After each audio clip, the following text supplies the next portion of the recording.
failure occurs when the heart is unable to pump enough blood and oxygen to support other organs in the body. It usually happens because the heart has become too weak or stiff. Blood often backs up and causes fluid to build up in the lungs and in the legs.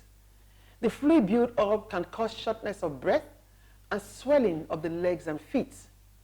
Heart failure is a serious condition, but it does not mean that the heart has stopped beating. It means it needs some support to help it work better. It can occur at any age, but it is most common in older people. Heart failure is a long-term condition that tends to get gradually worse over time. It cannot usually be cured, but the symptoms can often be controlled. It is very unpredictable. Lots of people remain stable for many years, while in some cases, it may get worse quickly. Today on your favorite health TV talk show, The Physicians, we'll be discussing heart failure, the risk factors, the causes, the diagnosis, the management, and possible preventive measures. Stay tuned.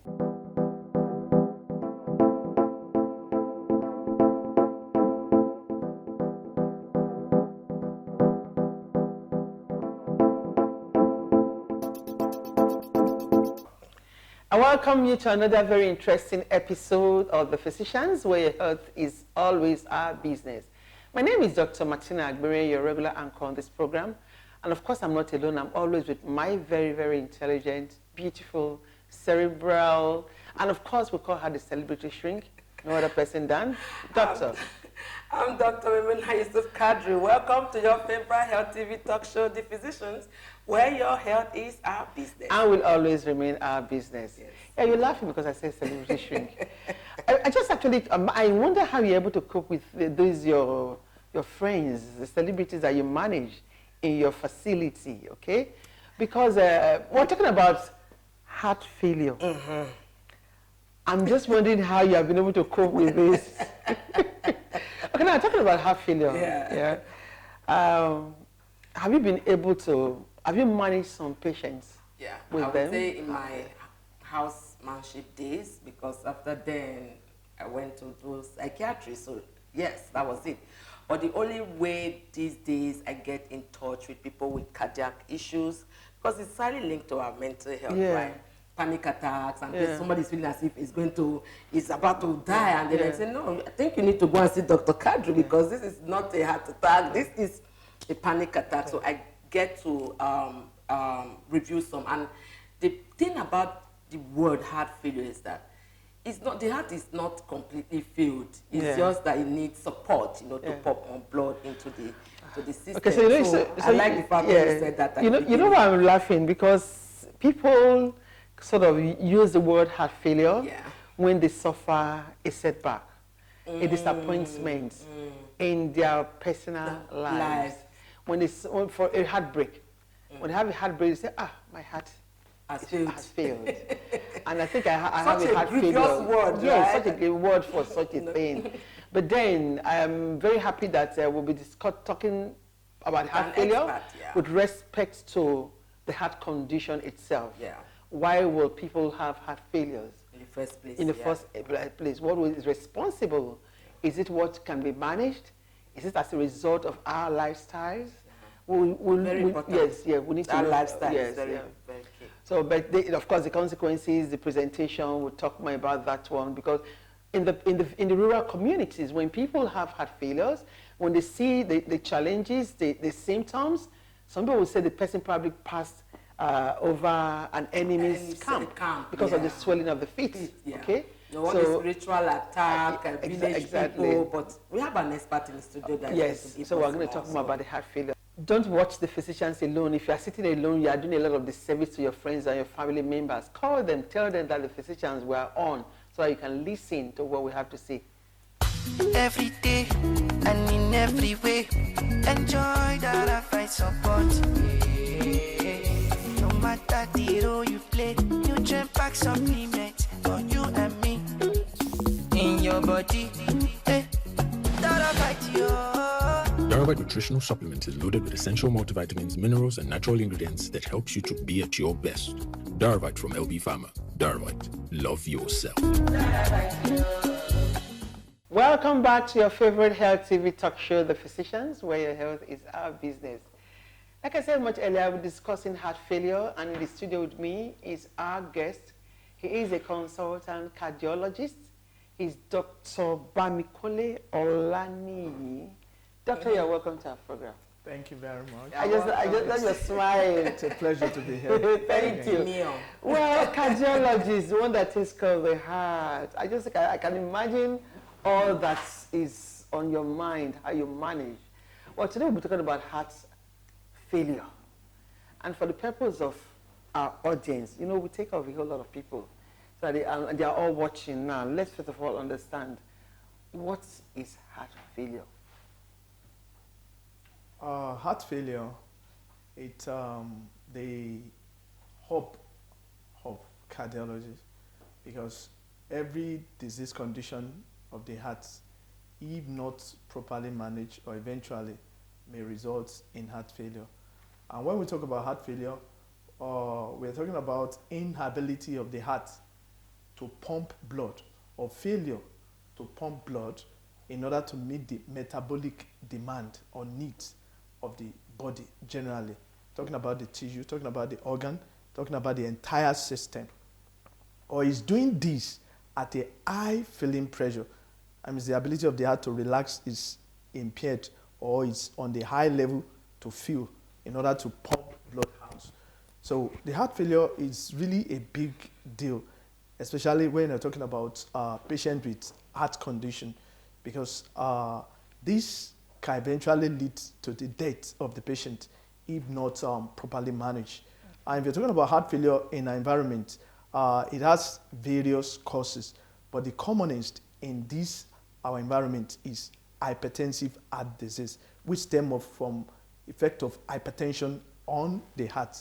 The blood pressure that is not properly managed, or that is managed in a bad way, or that is accelerated hypertension, which eventually results in heart failure. Okay. So I know you have a lot of stuff to reel out. You have just told us that it is the inability of the heart to pump properly blood to meeting the needs and demands of the body. Okay, so it means there's a problem with the heart. Exactly. Okay. So now let's talk about, if there's a problem with the heart, it means that we have different types, right? Yes. We have different types of heart failure. Because so do you want to just expatiate or say something about the different types of heart failure so people can key in, so people will know that the kind of heart failure, what causes this is not what is responsible for the other one. It's not all the same, even though we use the word heart failure. So what are the different types of heart failure that we have? Heart failure can be classified in different modes and different directions, but the commonest we are using now is heart failure with preserved ejection fraction, or heart failure with reduced ejection fraction. And we have a line in between, which we call the mid-range heart failure condition. And in this kind of situation, we are talking about the ability of the heart to pump blood is highly reduced. That's when you talk about the ejection fraction? Yes. Okay, ejection fraction is the percentage of blood that is pumped per time. Exactly. Okay? If this percentage is reduced beyond the normal limits, then we're talking about reduced ejection fraction. Okay? But if the percentage is still normal, but the patient is having the symptoms of heart failure, the high filling pressure, there is what we call diastolic dysfunction. High filling pressure is high. Okay? The filling pressure is high. Now it's just yes. So at that level, we talk about diastolic heart failure, which is heart failure with preserved ejection fraction. Then some people talk about forward heart failure, backward heart failure, heart failure, right heart failure, left heart failure, different kind of classification. But what we are using now in the world of cardiology is reduced ejection fraction or preserved ejection fraction. Reduced ejection fraction, then preserved ejection fraction. So that means it is normal, but without reserve, it is normal, but the pumping is not reduced. But person is having those symptoms, even though the fraction is normal. The percentage pump can be in the marginal. Okay. let's say we are using 50 as the Exactly, as the the cutoff. Okay. So the patient can be having maybe 50 or maybe 49 or maybe 51, 52. Just at the but- marginal level. Exactly. So you want but the it's still further. having the symptoms Okay. and signs of heart failure. I like the fact we are breaking it down because, you know, school of thought, even we doctors that are not cardiologists, we are saying, oh, right, left. Now we are hearing forward, backward, reduce ejection fraction and all that. But while we are diving into that, it's good for us now. Let us go into what causes this and how do they present heart failure. What are the causes and how do they present? How do you see them? Yes. Causes of heart failure are many, but I'll mention some that are common. In our environment here, I mentioned hypertensive heart disease the other time. One of the causes of heart failure is rheumatic valvular heart disease because of the poor socioeconomic environment, hygiene not properly maintained. So poor sanitation, generally. Poor sanitation. Then the heart valve is being involved in the rheumatoid pathology. Okay. Then we have the one that we call valvular heart disease, which is primary. Okay. Then we have coronary artery disease, which is one of the commonest in the Western world, I mean the developed world, because of high level of cholesterol. The vessels are blocked or narrowed to the extent that they develop what we call heart attack, which we call coronary emergency. Okay. Then we have some other causes like cardiomyopathy. Cardiomyopathy is also in different level. We have hypertrophic cardiomyopathy. We have dilated cardiomyopathy. What is myopathy? Cardiomyopathy is a Enlarged. problem with the heart muscle that is not readily known. Could you just please school us on some of the early signs, the presentation when they come? What do they usually complain? What are their usual complaints? Okay, patient with heart failure usually come with some symptoms. Symptoms is what the patient can elicit in his own body and say, this is what I'm feeling, doctor. And most of the time, one of the earliest signs is exertional dyspnea. I mean, feeling breathless on mild exertion. Maybe it's somebody that usually walks some distance before without feeling any problem. Now starting walking 5 meters and be panting as if he's climbing a hilly area or running like a race. Then from that exertional dyspnea become worse by having dyspnea on at rest. What I mean by dyspnea is breathlessness. Breathlessness at rest. And even when lying down, became very worse. That means that patient has developed symptoms of heart failure in the overt ward. Then they started coughing. We have what we call paroxysmal nocturnal dyspnea. It usually comes with cough in the night. You're trying to lay down in the night and sleep. Just wake up as if you are choking.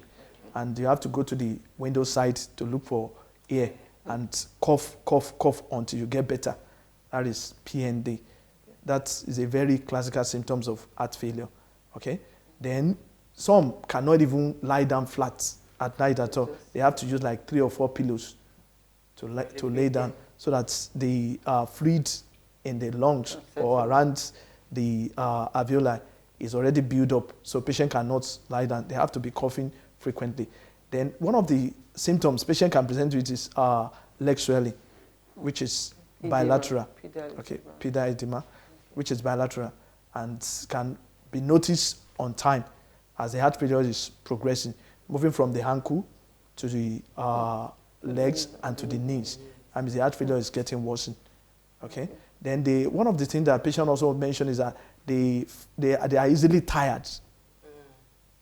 When they eat little food, they are filled because of the congestion around the guts and also right upper abdominal pain or discomfort as when the liver is tense or enlarged because of the effect of heart failure. So when we now examine, we find some other signs in them, such as tachycardia. Sorry, I forgot to mention, one of the things they also mention is palpitation. They feel their heart is beating fast. It's not obvious that you can yes. hear your heart. And some neck vein distension. Say, Why is what's going on in your neck? Your neck is full, and I can see so many veins there. Okay, which we elicit when we examine as raised jugular venous pressure. Okay, so on examining the patient, you see that the patient has high pulse. Sometimes may be regular, may not be regular. Okay, then the cause can be obvious when you examine the precordium, especially when you are seeing a even apex beats. Most of the time may be due to effect of hypertension on the heart, resulting in heart failure. And they usually have third heart sound. The patient may not elicit that, but the doctor should be able to pick that when examining.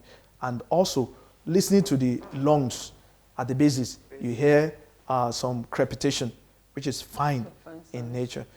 Those are signs of the effect of failure on the heart.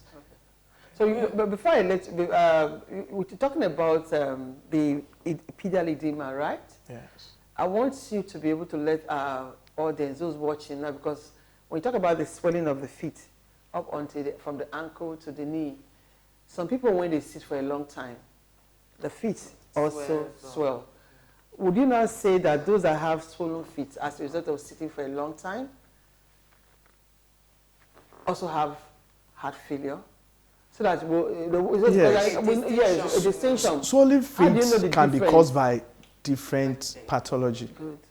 From the local area, maybe you had trauma there, to the vessels of the heart, especially the valves of the vessels of the heart being incompetent, especially when patient is getting hold, in which when you sit or stand for a long time, the fluid are pulled down, which is noticed in some women that are on the big side and of age, to the effect of drugs on the system, like calcium channel blocker can cause, like amlodipine and nifedipine can cause leg swelling. So once, that's why we don't take a single symptoms or signs to say this is heart failure. We have what we call Framingham criteria in which we use. And when we look at all these criteria, then we'll be able to deduce, is the patient in heart failure or not. So leg swelling alone is not sufficient to say the patient is in heart failure. We have to find out what is causing the leg swelling. It may be a diastolic heart failure that is causing the leg swelling. The patient may not really have overt signs of heart failure like that until when you do an echo and you can see that, oh, we are dealing with heart failure with preserved ejection fraction in this patient. So when you are having leg swelling, don't just start rubbing or start massaging or start using pressure socks, rubbing oil, because sometimes the leg swelling may be, there are some clots that has developed in the leg. And by doing that, you dislodge it. Yes, which can cause more problem. So the best thing is to present in the hospital. Let the doctor find out why is this leg swelling occurring and be able to treat you according to what is found. I like the direction this is going, because this explanation you just did not debunk a lot, because you see a lot of myths, hear a lot of myths rather all over the place, because this leg swelling is kidney failure, is heart failure, is this, or is deep vein thrombosis, or you have crossed something, or is evil spirit, those things. So it's good that you are, an emphasis on do not go for massage or start using some oils thinking that it's just a normal regular swelling. Now we've talked about the risk factors, causes and all that. What are other ways that you can then make a diagnosis that this is heart failure?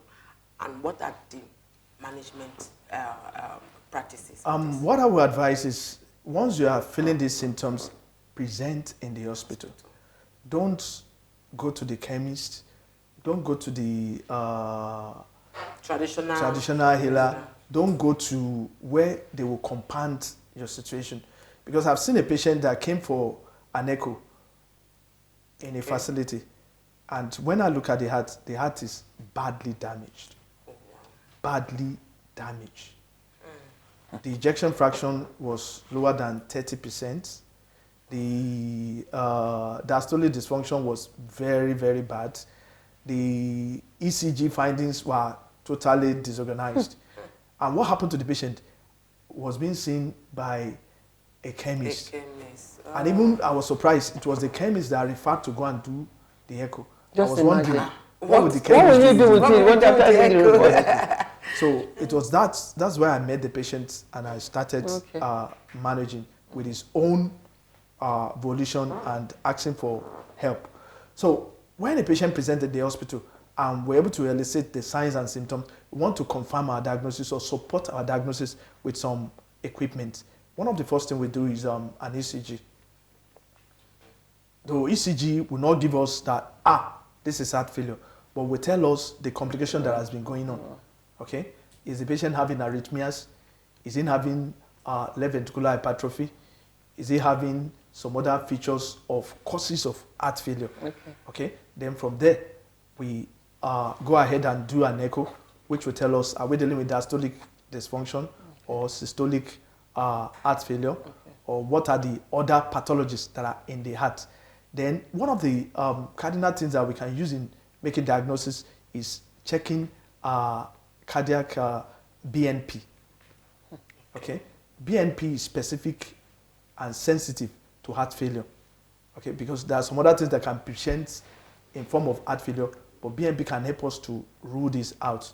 And a level higher than the normal, especially the diagnostic level for heart failure, is almost diagnostic, though a little difficult to do in our environment, especially in a rural or semi-urban area, except you are in a city where you have a good laboratory that can give you the result on time. Because sometimes when you take the sample, some may take like a week to come out when you don't have the facility around to check it immediately. So we don't rely on this in our environment now. So we now have to rely on our clinical acumen and some diagnostic things that are around. You take blood to check the blood level because anemia can complicate or precipitate heart failure, or check for signs of infection. Okay, check for cholesterol as well. Are you dealing with coronary artery disease? Then check for troponins, the cardiac markers of myocardial infarction, because that's one of the cardinal cause of heart failure in developed world. Though it's coming around to our environment now because our habits are changing. Good. We are no longer relying on naturally processed food. We rely on refined products which are building our cholesterol in our environment now, changing our lifestyle to the Western world part. So we need to be aware of this at this point. Well, time is not always our friend here, but in talking about heart failure, we won't let you go without saying an advice to patients, to everyone who is watching right now. Advice, how do you want them to manage their lifestyle so that they can help deal with it? So lifestyle management is very important and cardinal to the management of heart failure patients, because we advise that salt intake must be minimal. Some people say take away the salt totally. No, we won't advise that because you still need some level to maintain the system, especially the milieu of the environment of the cells generally. So reduce salt intake, avoid and take away alcohol as much as possible. Okay? If you're smoking, stop smoking, because smoking increases tendency to develop coronary artery disease by multiple folds. Okay? Then excessive strenuous activity, avoid it as much as possible. I told us the other time that if you are living in a high-story building, bring your rooms downstairs. And if it is not possible, make sure that at least when you come down, you don't return back upstairs until maybe night, late in the night. Okay? So reduce your activity as much as your heart can tolerate. And more importantly, take your medication as is being advised by the physician or the cardiologist. And don't miss your clinic attendance. Beautiful. Don't miss your clinic attendance, because the doctor that gives you drug today is monitoring something in your system and may adjust, go up or go down based on how you are responding to it. Wow, thank you very much, Dr. Bamikole. You have actually schooled us, and a lot of information just came out from what you said. At least I'm particularly excited about the edemas thing that you talked about. Please, anyway, we'll talk about them. So thank you very much for coming on our program, and we'll still invite you again to come and talk more on the things that have to do with the heart, cardiology. And to have just out, I just want to say thank you for keeping a date with us. You have heard it from him. Try as much as possible to take very good care of your health. Reduce salt. Don't put added salt to your meal. And if you have pedal edema, swelling from the ankle to the knee, don't massage. From what he said, you may just dislodge a cloth. And when you dislodge a cloth, the consequences are not really very interesting. My name is Dr. Martina Agbere. Till next time, stay blessed. Thank you so much for this awesome presentation. Thank you. We hope we get you back when next we need you. It's and my to all pleasure. our viewers out there, you can imagine the knowledge that we've gained from this platform today. So please, as much as possible, you know somebody going through heart failure or you are going through heart failure, see your doctor, take your medication, don't stop, go for your follow-up until the doctor tells you what you need to do. Be kind to follow us on all our various social media platforms. If you've missed any part of our program, go to our YouTube page. We'll have almost 300 videos there that you can easily watch. And if you want to be like Dr. Bamikole here, just go to our website, fill up the form, and you'll be here to share your knowledge with the world. My name is Dr. Yusuf Kadri. Until next time, remain blessed. Every day and in every way, enjoy that I find support. No matter the role you play, nutrient pack supplement for you and me. In your body, that I fight you. Darvite nutritional supplement is loaded with essential multivitamins, minerals, and natural ingredients that helps you to be at your best. Darvite from LB Pharma. Darvite, love yourself.